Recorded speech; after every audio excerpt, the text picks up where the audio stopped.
ارشد شریف شہید مرحوم کی اہلیہ جویریہ صدیق صاحبہ، السلام علیکم. بہت بہت شکریہ جویریہ صاحبہ. سب سے پہلے تو آپ کی جرأت کو سلام، آپ کو میں داد دیتی ہوں کہ اتنا کچھ ہو جانے کے باوجود بھی آپ بڑا ڈٹ کر اپنا موقف سامنے لے کر آ رہی ہیں. اللہ تعالیٰ آپ کو، آپ کے بچوں کو، آپ کی فیملی کو صبر دے اور ہمت دے. بہت شکریہ آپ نے میرا پروگرام جوائن کیا. سب سے پہلے میں یہ سوال آپ سے پوچھنا چاہتی ہوں کہ اب جو ارشد شریف شہید کی پوسٹ مارٹم رپورٹ آئی ہے، آپ لوگوں سے پہلے شیئر نہیں کی گئی یا آپ لوگوں نے مانگی نہیں؟ ایک میڈیا چینل کے ذریعے، ایک اینکر کے ذریعے ان سب چیزوں کو سامنے لایا گیا. بات آج ایک ان ڈاکٹر کا بھی بیان چل رہا تھا، وہ کہہ رہے ہیں کہ فیملی ہمارے پاس آئی نہیں، فیملی نے مانگی نہیں. دیکھیے، سب سے پہلے تو میں یہ کہوں گی کہ اس ملک میں ایک عجیب سا رواج ہو گیا ہے کہ یہاں پر ہر ہفتے ویڈیو اور تصویریں سامنے آتی ہیں. تو اب جو جستے خاکی ہیں، کیا وہ بھی محفوظ نہیں ہے؟ ان کی بھی آپ تصویریں جو ہیں وہ اس طرح سے نکالیں گے. یہ بہت افسوسناک تھا کہ اس طرح تصویروں کا سامنے آنا.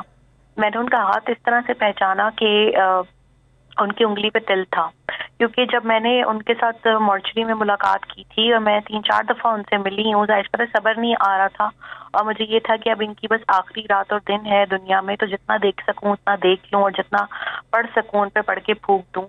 تو میں نے ان کا چہرہ دیکھا، ان کی گردن دیکھی اور ان کا اوپر والا سینہ دیکھا، ٹھیک ہے.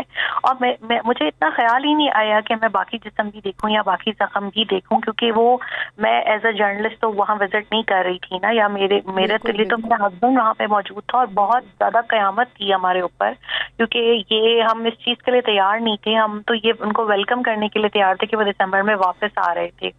تو اب جب یہ سب ہوا اور جو کینیا کی رپورٹ ہے وہ مجھے مل چکی ہے پوسٹ مارٹم کی، اس میں یہ نہیں لکھا ہوا. اس میں صرف یہ لکھا ہوا ہے کہ ان کی شہادت جو ہے وہ 2 گولیاں لگنے کی وجہ سے ہوئی. اور وہاں کے ایک جرنلسٹ نے جو ہے وہ ٹی وی انٹرویو میں اور اپنے ٹویٹ میں یہ کہا کہ ان کے نیلز اس لیے لیے گئے تھے کہ کچھ DNA کرنا تھا. لیکن جو پاکستان کے حوالے سے ایک دم سے خبر نشر ہوئی وہ بہت شاکنگ تھی. وہ اس لیے کیونکہ ابھی تک ہمیں پاکستان والی پوسٹ مارٹم رپورٹ نہیں ملی، اور میری ابھی پرنس کے ڈائریکٹر سے بات ہوئی ہے تو انہوں نے کہا ہے کہ منڈے کو آپ کو جو ہے وہ رپورٹ ملے گی، اور اگر کوئی فردر ڈیٹیلز چاہیے تو وہ آپ کو تھانہ رمنا سے مل سکتی ہیں. تو میں نے ان سے یہ کہا کہ میں عدت میں ہوں، میں تو اب گھر سے باہر نہیں نکل رہی، تو اس طرح کیسے ہوگا کہ آپ کس طرح سے مجھے رپورٹ دیں گے؟ تو انہوں نے یہ کہا کہ آپ کے بھائی لے کے جا سکتے ہیں یا ہم آپ کو خود گھر پہ جو ہے وہ دے جائیں گے. اور یہ میرا اور ان کا آج جو ہے وہ پہلا رابطہ تھا، ورنہ میرے ذہن میں یہی تھا کہ میں اپنی ساس صاحبہ سے کاپی لے لوں گی. لیکن پھر میں نے یہ سوچا کہ نہیں، میں ڈائریکٹ جو ہے وہ ان سے بات کر کے کاپی کو جو ہے وہ لوں کہ کہیں کوئی جنریٹ تو نہیں ہو گئی. لیکن ابھی تک جو ہے وہ رپورٹ حتمی طور پر سامنے نہیں آئی. تو اس کا مطلب یہ ہوا کہ جو کینیا میں کی طرف سے جو وہاں پوسٹ مارٹم ہوا اس کی رپورٹ میں اور یہاں بہت زیادہ فرق ہے. انہوں نے آپ کو یہ بتایا کہ ناخن اس لیے لیے گئے کہ ان کا DNA کروانا تھا. اس رپورٹ میں کہیں بھی ایک بار بھی ذکر نہیں تھا کہ ارشد شریف صاحب پر تشدد ہوا اور 3 گھنٹوں تک تشدد ہوا. ایسا کچھ ذکر نہیں تھا اس رپورٹ میں. اس رپورٹ میں جہاں تک جتنی میں نے پڑھی ہے، دیکھیں آپ اور میں میڈیکل کی تو وہ نہیں ہے، میری اور آپ کی جو جرنلزم میں ہے. ابھی جب دونوں رپورٹس آئیں گی تو پھر میں اپنے ڈاکٹرز کے ساتھ اور وکیلوں کے ساتھ کنسلٹ کروں گی کہ بتائیں دونوں میں کتنا فرق ہے اور کیا ہے. کیونکہ دیکھیے میں نے ان کے ہاتھ اور پاؤں اور جسم کے دیگر حصے نہیں دیکھے تھے، میں نے صرف ان کا چہرہ، گردن اور سینے کا حصہ دیکھا تھا. اور وہاں پر جو ہے سر پہ گولی لگنے کی وجہ سے آنکھ کے اوپر نشان تھا بہت بڑا، اور اس کے ساتھ سینے کے اوپر سٹچز تھے جو کہ پوسٹ مارٹم کے ہوتے ہیں. اس کے علاوہ اس جگہ پر میں نے کوئی زخم اس طرح کا نہیں دیکھا کہ تشدد والا جو ہو، ٹھیک ہے. باقی جسم کے حصوں پہ اگر کچھ ایسا ہے تو وہ میں اس کے بارے میں نہیں کچھ کہہ سکتی، کیونکہ میں نے وہ دیکھا. لیکن اس سب کے بعد آپ کے ذہن میں کیا سوالات اٹھ رہے ہیں؟ کیا آپ پوچھنا چاہتی ہیں؟ کیا سوالات آپ اٹھانا چاہتی ہیں؟ مجھے بہت صدمہ لگا نا. دیکھیں پہلے مجھے ایسا لگا کہ یہ شاید کسی اور کے ہاتھ ہیں یا کسی اور کے باڈی پارٹ ہوں گے. بندہ ڈینائل میں چلا جاتا ہے نا کہ نہیں میرے پیارے کے ساتھ یہ نہیں ہوا ہوگا. لیکن جب میں نے غور سے دیکھا تو وہ انہی کا ہاتھ تھا، انہی کی مٹھی تھی اور انہی کا سینہ تھا، ٹھیک ہے. اب میرا یہ سوال ہے کہ دونوں رپورٹس کو سامنے رکھ کے جو ہے وہ بورڈ یہ بتائے کہ کون سچ بول رہا ہے اور کون جھوٹ بول رہا ہے. تیسرا یہ میں بار بار سوال کر رہی ہوں کہ کون وہ شخص تھا جس نے میرے شوہر پہ 16 FIRs کرائیں, کون وہ شخص تھا جس نے میرے شوہر کو آف ایئر کیا, کون وہ شخص تھا جس نے ان کے TV چینل کو سارے پاکستان میں بند کرا دیا اور پھر آخرکار ان کو وطن چھوڑنا پڑا, پھر ان کو دبئی سے بھی نکلوا دیا گیا. اور جب انہوں نے کینیا میں ریفیوج لیا بیچارے اپنی جان کے لے کے, وہاں پر انہوں نے پناہ لی ہوئی تھی, تو وہاں پر اچھا جہاں پناہ لی ہوئی تھی وقار صاحب کوئی شخص ہیں, رانا ثناء اللہ صاحب نے بھی کل پریس کانفرنس کی, انہوں نے کہا کہ وقار ارشد شریف کو پہلے سے جانتا ہی نہیں تھا. وقار نے کس کے کہنے پر یہ کام کیا؟ وقار ہی ان کا میزبان تھا, وقار کے گھر پہ ہی وہ رہ رہا تھا. تو یہ سب چیزیں بڑی مشکوک اور شکوک و شبہات پیدا کر رہی ہیں کہ ارشد شریف صاحب ایک انون کے گھر پہ رہ رہے تھے. دیکھیے ارشد اپنے ہوسٹ کی آئیڈینٹی کو لے کے بہت زیادہ پرائیویٹ تھے, اور ویسے بھی وہ اپنی زندگی میں بڑے اصول پسند, کم گو اور سخت مزاج رہے ہیں. اور جب بھی میں نے اور فیملی ممبرز نے ان سے یہ پوچھا کہ وہ کدھر ہیں, تو انہوں نے ہمیں ملک اور شہر کا نہیں بتایا, اور نہ ہی اپنے ہوسٹ کی آئیڈینٹی ریویل کی, اس لیے کہ وہ غریب الوطن تھے, اپنی جان بچانے کے لیے ادھر ادھر در بدر پھر رہے تھے. ان کو یہ تھا کہ میرے ہوسٹ کے اوپر کوئی بات نہ آ جائے.